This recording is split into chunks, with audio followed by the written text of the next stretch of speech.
Europe 1, la France bouge. Carole Ferry, Emmanuel Dutheil. Ça passe chaque jour trop vite. La France bouge, dernière partie de votre émission Demain au travail. Et nous sommes toujours avec Jacques Cressel, le directeur général de la Fédération du commerce et de la distribution. Et avec Sabine Nagège, bonjour. Bonjour. Vous êtes la directrice stratégie de Workday. C'est une entreprise spécialisée dans la gestion financière et la gestion des ressources humaines. Alors, lors du premier confinement, vous avez proposé toute une série de mesures pour faciliter le quotidien de vos salariés. 70 € par jour de babysitter, par exemple, pendant 20 jours. Une prime pour se payer de quoi travailler dans de bonnes conditions à la maison. Il y avait encore d'autres choses, on va peut-être en parler. Mais déjà, qu'est-ce que vous prévoyez là pour cette nouvelle période ? Bien, écoute, comme vous tous, on vient de prendre connaissance des nouvelles mesures.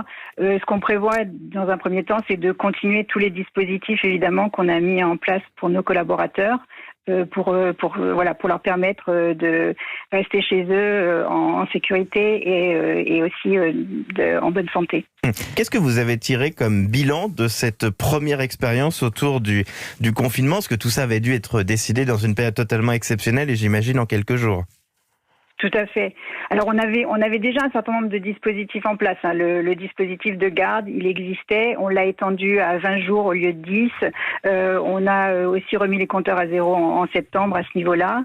Ce qu'on a fait, c'est vraiment déjà écouter nos collaborateurs, comprendre ce qui pouvait les stresser, ce dont ils avaient besoin pour pouvoir leur apporter, encore une fois, le meilleur accompagnement pendant la période de confinement.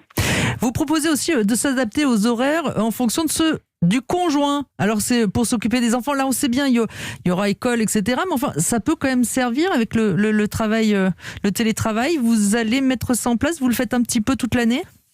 Ah oui, d'autant plus maintenant, mais tout à fait. On prévoit de la flexibilité pour nos collaborateurs pour qu'ils adaptent leurs horaires à ce qui convient à leur rythme. Il est important évidemment pour eux de pouvoir avoir des pauses. On sait que quand on travaille à la maison, notamment la limite entre travail et vie privée, elle est de plus en plus faible, et donc il est important de pouvoir organiser ces moments qui sont des moments de vie familiale, de vie privée, et donc s'il est nécessaire de rendre des horaires plus flexibles, on le propose aux collaborateurs. Je rappelle, vous êtes une entreprise spécialisée dans la gestion financière, les ressources humaines.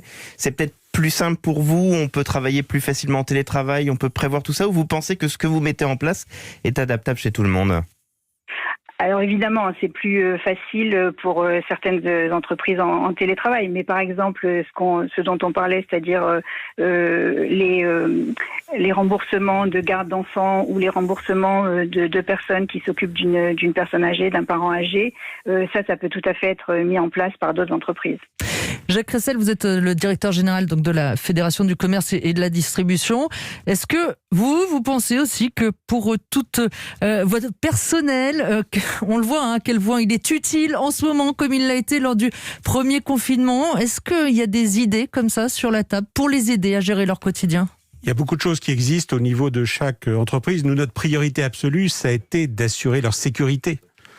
La sécurité le plexiglas de nos salariés que vous avez mis, et la sécurité des clients. Ça a été ça l'essentiel, mais dans chaque entreprise, ça n'est pas une politique générale. Il y a toute une série d'initiatives. Il faut bien voir que nous sommes un secteur exemplaire en matière sociale, dans lequel la mobilité sociale est extrêmement élevée. Par exemple, 40% de nos patrons de magasins ont commencé à la base.